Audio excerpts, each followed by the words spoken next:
Olá pessoal, se você está estudando e está meio confuso em relação à parte química, especificamente a parte de estequiometria, se você tem dúvida desse assunto, às vezes dá uma olhadinha lá, não consegue compreender o que é que vai utilizar, quais são as relações que devem ser feitas, ou então ainda, se você está realmente com dificuldade, quer começar do zero a compreender a parte estequiométrica, então fica comigo nesse vídeo, tá? Que neste vídeo eu vou explicar a você a parte principal em relação ao estudo da estequiometria em química. Então, se você é novo por aqui, meu nome é Alterli, sou professor de ciências, sou formado em química, tá bom? Então, se você é novo pelo canal, desde já peço que você se inscreva, tá? Deixe seu comentário, deixe sua curtida e peço que você fique até o final, porque no final eu ainda vou trazer uma pergunta do Enem, o Enem 2018. Eu vou trazer essa pergunta e a gente vai responder ela aqui para vocês, o passo a passo, seguindo os métodos que eu estou falando aqui, tá?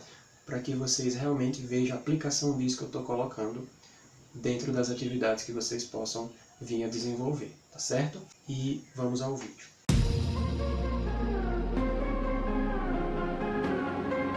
Então, estequiometria. Estequiometria, vou só ler aqui o que é que está sendo colocado. Relação entre compostos químicos numa reação. Ou seja, relação entre compostos químicos. Quando você tem uma reação química, você tem a transformação de algo do que era inicialmente para algo que se tornou depois. Você tem os reagentes que se transformam, que reagem para formar os produtos. Mas quando você tem uma relação, aí também entra o termo cálculo estequiométrico. Tá? Estequiometria ou cálculo estequiométrico. Por quê? Por causa justamente disso aqui, ó. Grandezas, quantidades. O cálculo estequiométrico ou estequiometria nada mais é do que o quê? É você trabalhar com essas relações, podemos dizer que matemáticas, dentro das reações químicas. Ou seja, pegar essas grandezas e fazer relações por meio de proporções dentro das reações químicas. Então o que acontece aqui? Ó? Quais são essas grandezas? Quais são essas quantidades? Quais são essas relações? O mol, tá? Moléculas, massa atômica, massa molecular, volume, aí olha um detalhe nesse volume aqui, tá? O volume na CNTP, professor, CNTP, condições normais de temperatura e pressão. Se o volume estiver na CNTP, beleza, é um valor que você já deve até lembrar, e não esquecer dele, o 22,4, tá bom? Mas caso esse volume, às vezes a questão ela quer testar realmente se o aluno está atento. Esse volume não seja na CNTP, então você vai utilizar, olha, fora da CNTP, você vai utilizar a equação de Clapeyron, o PVNRT. Por você nunca rezei tanto. Lembra disso, tá? Por você nunca rezei tanto. Ou seja, a pressão, o volume, número de mols. Essa aqui é uma constante, geralmente 0,082. Se for o outro valor, geralmente vem como dado da questão. E o T de temperatura. Dessa forma que você pode achar o volume, caso não seja dado na CNTP, tá bom? Em relação a essa questão aqui da massa atômica ou massa molecular, vou mostrar um exemplo só para reforçar a nossa ideia. Eu tenho aqui o ácido sulfúrico, tá? um ácido inorgânico, um oxiácido, tá bom? Forte, onde vai fazer a subtração 4 menos 2 dá 2 ou 3 é forte, tá certo? Então você tem aqui 2 hidrogênios, 1 enxofre, 4 oxigênio. Geralmente, quando as questões ela vai envolver essa questão de relação entre massa, o próprio enunciado ele vai colocar para você as massas de cada elemento químico, justamente para poder facilitar, e até porque eu digo, tabela periódica, só pegando aqui um parênteses, tabela periódica é instrumento de consulta. Se você perceber, questões como essa que envolve estequiometria, ele vai mostrar no enunciado os dados principais que você vai precisar, tá bom? Então aqui eu tenho hidrogênio, enxofre e oxigênio, beleza? Aí o que é que tu vai fazer simplesmente? Com certeza ele vai dar a massa de um átomo de hidrogênio, a massa de um átomo de enxofre e a massa de um átomo de oxigênio. Então, como a massa de um átomo de hidrogênio é 1, de enxofre é 32, de oxigênio é 16. Você vai multiplicar pela quantidade de átomos que aparecem na molécula. Então, o hidrogênio, a massa de 1 é só 1, mas não são 2, vezes 2. Enxofre, a massa de 1 é 32. Só tem 1 mesmo. Lembrando que quando não aparece nada aqui, o índice é 1. Oxigênio, a massa é 16, mas tem 4. Então vamos aqui, ó. 1 vezes 2 é 2, 32 vezes 1 é 32, e 16 vezes 4, 64. Somando, 98 gramas por mol. Ou seja, essa relação, pessoal, é para você encontrar a massa molecular de uma substância a partir dos dados colocados, tá bom? Vai que a questão fala alguma coisa de massa, tá certo? Então aqui é um exemplo, tá bom? Então veja só. Em relação a essas grandezas que foram citadas, eu coloquei até aqui em destaque, olha aqui, ó, Avogadro. Então não esqueça desse número Avogadro, ou seja, 6,02 vezes 10 a 23. Isso vai servir para entidades quaisquer, como a questão de moléculas, a questão de átomos, tá certo? Então 6,2 vezes 10 a 23, não esquece desse número, esse número você tem que lembrar. Quando falar em Avogadro, ou então não vai falar em Avogadro, mas vai falar em questão de átomos ou moléculas, então tem que lembrar essa questão aqui do número de Avogadro. Então eu vou trazer para vocês agora a questão do passo a passo para você seguir o procedimento para realizar um cálculo estequiométrico de acordo com o exemplo de uma reação, de algum exercício. Lembrando que no final do vídeo, fica comigo até o final, que eu vou trazer um exemplo, um exercício de uma questão do Enem de 2018, que trata dessa questão de estequiometria, tá bom? Você vai, a partir dessa explicação, a gente vai colocar uma aplicação disso aí, tá bom? Então vamos lá, o procedimento. Primeiro, verificar o balanceamento.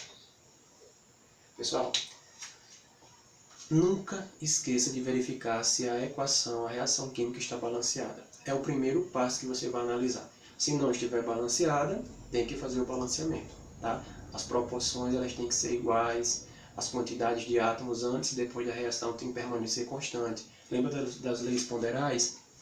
A lei da conservação da massa e a lei das proporções constantes, tá certo? Lei de Lavoisier e a lei de Proust. Então, assim, verificar o balanceamento. Uma dica é utilizar a regra do macho. Balanceia primeiro os metais, depois os ametais, depois carbono, hidrogênio e oxigênio. Deixa o oxigênio por último. Por quê? Às vezes o oxigênio já vai ficar balanceado quando você balanceia os demais. Automaticamente ele já fica certinho, tá bom? Segundo, identificar os participantes. Você precisa identificar quais são os participantes que no problema ele está se referindo, tá? Porque a partir daí você vai para o ponto 3, quando você identifica quais são os participantes que ele está falando. Relacionar a proporção, tá? Ou seja, quando você identifica os participantes, vai relacionar a proporção. Como assim essa proporção? Para saber se 1 mol de determinada substância está para 2 mols de outra substância. Então, se você tem 2 mols daquela primeira, você vai ter quanto? 4 daquela outra. Ou seja, você vai verificar a proporção da coisa. Quando você verifica essa proporção, você já pode partir para o ponto 4, que é o quê? Transformar na relação do problema. Se o problema falar em massa, já sabe que vai fazer algo parecido com isso. Se o problema, massa, por exemplo, tem lá grama, miligrama, tá bom? Se o problema falar em volume, em litros, já sabe que vai partir para onde? 22,4. Mas cuidado se for na CNTP, se não for, tem que utilizar essa equação, tá bom? Se falar em número de moléculas, número de átomos, então já lembra de quem? De Avogadro, tá certo? E a partir desses 4 pontos é que você vai chegar aqui, ó, no quinto ponto, que no caso é aí onde vai entrar a questão da regra de 3, que é a proporção, os meios pelos extremos, aquele famoso cálculo, tá? Então, seguindo esse procedimento, desses 5 pontos, você consegue resolver qualquer problema de estequiometria. Mais um detalhe, às vezes o problema, dentro de estequiometria, lógico, tem a questão de quê? De grau de pureza, de rendimento, de reagente limitante, reagente em excesso. Então, o que acontece? Se falar, vou dar apenas um exemplo aqui de pureza, por exemplo. Quando você faz esse cálculo, você vai encontrar os 100% de pureza. O que eu aconselho? No final, só basta fazer uma proporção, uma porcentagem, por regra de 3, para quanto ficará aquela porcentagem que o exercício se referenciou, tá bom? E agora a gente vai partir para o exercício, tá bom? Vou colocar aqui para vocês observarem o procedimento que foi a resolução da questão. Então, pessoal, como eu falei para vocês, a questão aqui do Enem 2018, uma questão de estequiometria, tá? E vamos aqui ler o enunciado. Por meio de reações químicas que envolvem carboidratos, lipídios e proteínas, nossas células obtêm energia e produzem gás carbônico e água. A oxidação da glicose no organismo humano libera energia, conforme ilustra a equação química, sendo que aproximadamente 40% dela é disponibilizada para atividade muscular. Então aqui tem a parte da glicose e os 40% da atividade muscular. Então a equação aqui, C6H12O6, que é a glicose, no estado sólido, mais 6O2, que é gás oxigênio, formando 6 moléculas de gás carbônico e 6 moléculas de água. Carbono no estado gasoso, gás carbônico, e água no estado líquido, liberando energia de 2.800 kJ. Considere as massas molares em gramas por mol, o hidrogênio 1, carbono 12 e o oxigênio 16. Logo aqui abaixo está a pergunta, no caso, que se refere à equação que fala, na oxidação de 1 grama de glicose, a energia, 1 grama de glicose, coloca a energia obtida para a atividade muscular em kJ, destacando aqui, é mais próxima de. Então, falou 1 grama de glicose, que é a C6H12O6, e o kJ com a energia liberada, que foi 2.800. Então, verificando se a equação está balanceada, 6 carbonos nos reagentes, 6 carbono no produto, hidrogênio 12 no reagente, 6 vezes 2, 12 no produto, e oxigênio 12, 6, 18, e nos produtos também 18 oxigênio. Então a equação está balanceada, já identificamos participantes e já verificamos a relação, que vai ser grama e energia em kJ. Então agora a gente vai C6H12O6,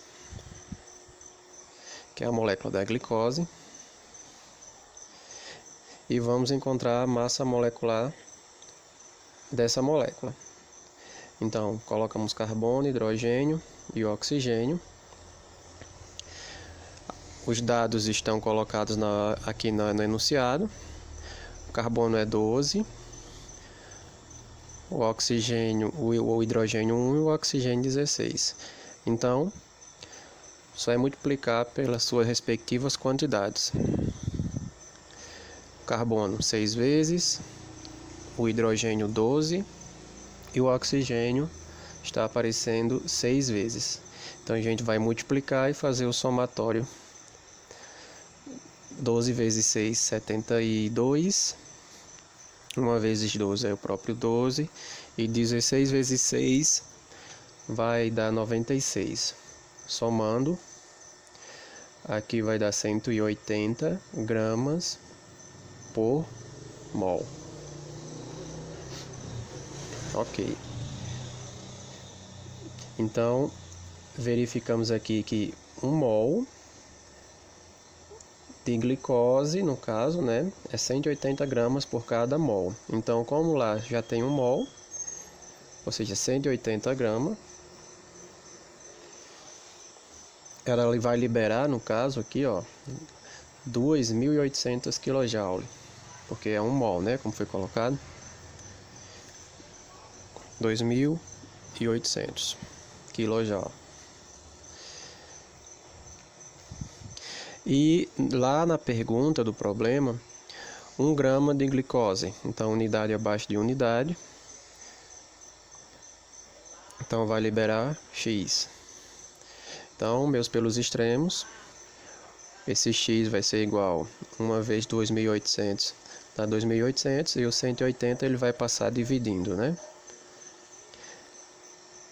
Que no caso vai dar aqui 15,5 kJ. Então, ó, veio uma alternativa aqui na letra B, já poderia marcar aqui, está falando aqui mais próximo, mas olha lá no enunciado destacado aqui, ó, 40%. Então, esse valor que você encontrou equivale a 100%. Então, só basta fazer a relação, ó. Se esse valor é 100%, então 40% vai ser, vou colocar um y aqui. Então, esse y vai ser igual, faz a relação aos meios pelos extremos, 100 vezes y dá 100y, ou seja, vai passar dividindo esse 100, e 15,5 vezes 40 dividido por 100, que vai dar aqui 6,2 kJ.